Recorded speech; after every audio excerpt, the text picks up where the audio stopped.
thought I'd throw in a bit of humor. You do see this lack of understanding how technology works in China a lot. Yeah, especially people moving in from the countryside to the big cities. Yes. They don't know what an escalator or travelator is. So this woman's like, I need to go downstairs. That looks like a way to go. Let me go.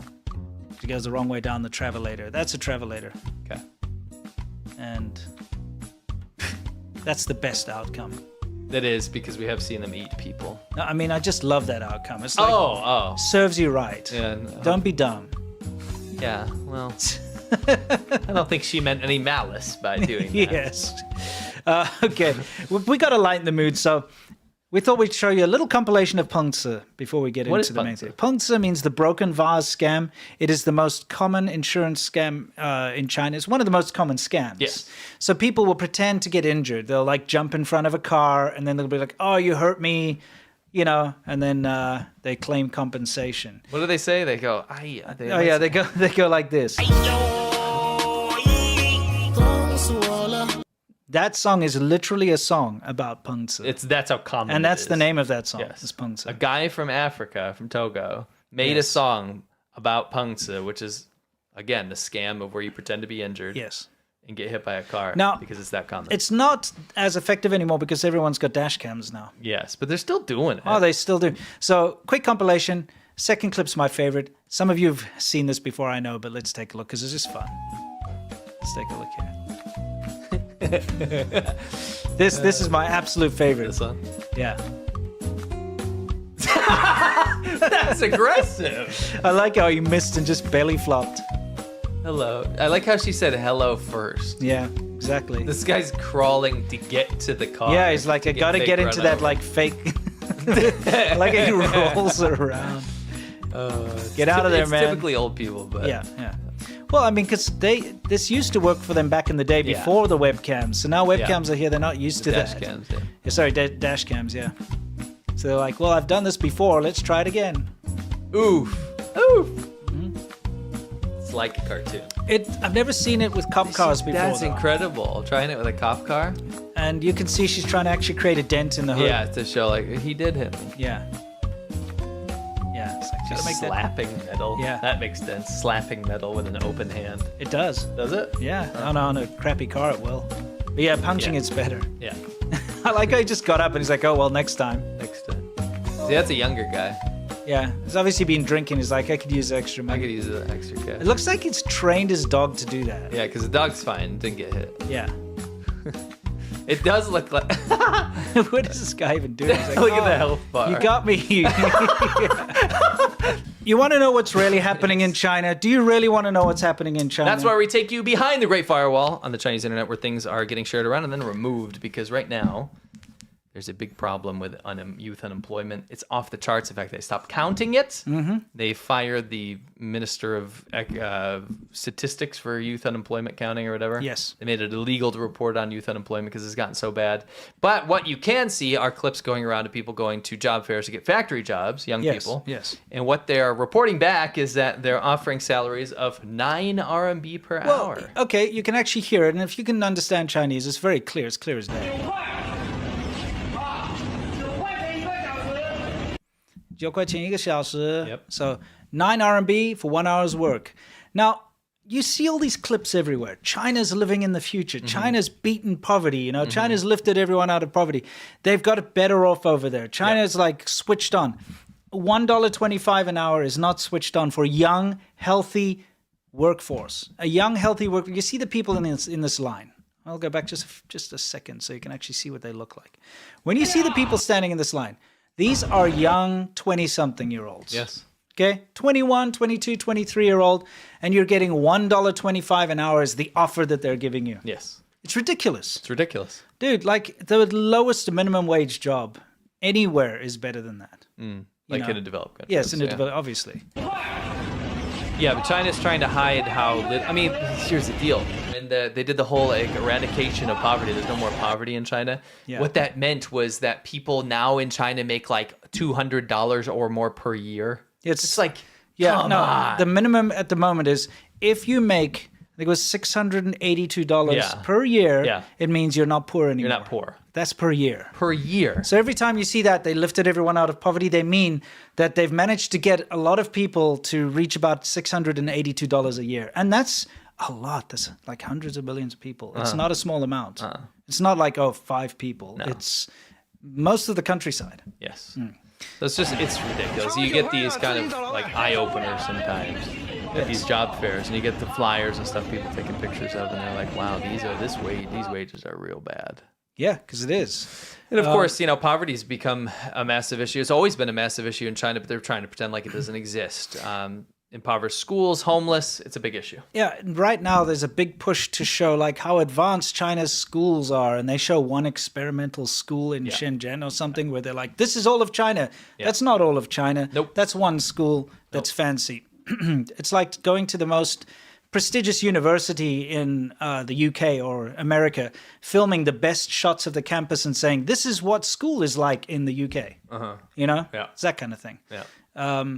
This, if you're wondering what's going on here, is it's break time and, lunchtime. This is a nap. In China, people have a siesta over lunch. Mm-hmm. This woman's decided to take her nap in the toilet. Yes.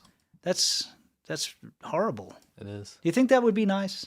I don't think that would be nice. If I'm totally honest with you, they're probably used to it because they're literally working there. Yeah. That doesn't mean it's any more pleasant. No, it's horrible. I don't like to see people reduced to this kind of stuff. And we're going to start with this Nanjing Photo Studio, or Dead to Rights, which, as we all know by now, is a GameCube game and a PS3 game, Dead to Rights. Oh, and a book, Dead to Rights. Yeah. What the heck? And a 2003 American movie as well. Huh. So, so but again, come up with your own original names, China, please. I don't get why it was even named that. It's not clever at all. It's also fabricated and false. Right. Okay. I'll give you a quick plot of the story. I did tell you briefly earlier, but the idea is that there's this young Chinese assistant, and the Japanese army soldiers ask his photo studio to develop their war crime photos, which, by the way, is nonsense because the Japanese soldiers and the Japanese invasion force, they developed their own photos because they did not want like military secrets to be, spread or exposed. So it's a contrived story. Mm-hmm. And even the producer, the director said that he made the movie so that people could know who the enemy was. Gotcha. It's one of those movies that has been designed to make people hate. Mm-hmm. And listen, the Nanjing Massacre is one of the biggest atrocities ever in history. It's disgusting, and there's no excuse ever for any of what happened there. And there are countless atrocities like the Holocaust of the Jewish people that also there's no excuse for that type of thing. And let's not forget the countless POWs, people in my family included, that were abused by the Japanese during World War II. And there are terrible things that have happened. But the past is the past. Yep. And there's no point in fomenting hate. There's no point in creating hatred out of nothing. No. But this is something the Chinese government does every year. Yeah. And it has detrimental effects. So people have been taking their little children to go and watch this movie. And it's seen as the right nationalistic thing to do. Now, I don't know about you, but I don't think it's appropriate to take something like a 5-year-old child to go and see a movie about disgusting massacres and horrible war crimes. No. I don't think that's appropriate. That's for history class in high school or something. Yes, but that's what's been happening in China. And so as a result, you've got things like this young boy trying to erase Japan off of the map, which is absurd. Yeah. You've got young Chinese children cutting up their Pokemon cards or, their Japanese, anything related to Japan, they're destroying it. Once again, you've got people smashing Japanese cars, Japanese and German cars, actually. Yeah. It's absurd. You've got young children crying about how they want to kill all Japanese people. Yeah. And this is the result you get from when you do these, like, let's create hatred. I did confirm this is recent, by the way. Oh, okay. The 9/3 is the anniversary of the so-called victory over the Japanese by the Chinese. When did that happen? They didn't win. I don't think they won one battle against Japan. They didn't, but they see it as, they've made a fake thing. You mean when America nuked Japan and Japan stopped? Yeah, when Okay, the so that's China's Allies victory. saved China, and the nationalists, by Yes. the way, who now own Taiwan or run Taiwan, they are the ones that actually fought the Japanese. The Communist Party, the one in power now, helped the Japanese because they wanted to weaken the nationalists so they could take over. Nationalists do not run Taiwan. The DPP does. Well, you know what I mean. they lost the election Yeah, but you know the people that went there. originally. Yes. Yeah, originally. So what's happened is people are finding that their German and Japanese cars are being smashed with these flyers about like, oh, China's victory over the Yeah, like only support Japanese. China type stuff. Yeah, that kind of nonsense. Yeah. It's just so unnecessary. You know what I mean? It's so freaking unnecessary to create so much hatred. Yeah. You know? Yeah. It's happened a long time ago, and this is a result of that type of thing. Yep. Straight after the movie was released, a Japanese mother and child were attacked in Suzhou. A guy threw rocks at them or whatever, you know. They did arrest him. The mother and child are okay, just minor injuries. But, you know, it's like last year, Japanese children were murdered in China because of this. Remember? The schoolboy was murdered outside of his primary school. By a grown man. A man tried to murder a whole bus full of Japanese children in China, and that heroic woman who was their like teacher or their like security guard, I guess, you know, their minder, got stabbed to death. Yep.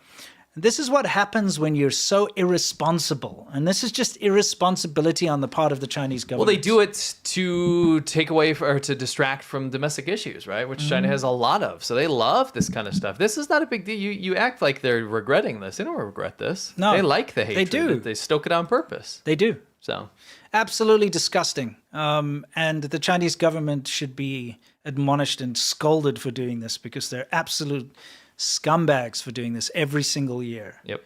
Because all it does is foment hate. There's no point. No. You heal. You don't create more scars. Well, what's dumb is that they're trying to promote like friendship with Japan right now. So they're having all these high-level diplomatic meetings, but that's only for the government. For the people, you have to hate. Yeah. It's like have your cake and eat it too. It's ridiculous. It's very dumb. Yeah. I remember you, you lift my spirit, with you high is all I'm feeling, remember. You got some IEs here in a little street battle. What the F are you doing? Okay. This I found hilarious. My goal on this trip was to, without forcing it, run into something about Bewitched. Congratulations, Benedict Cumberbatch. China has a big problem with infidelity. And this kind of stuff you see everywhere. Yeah, it's super China. common in China.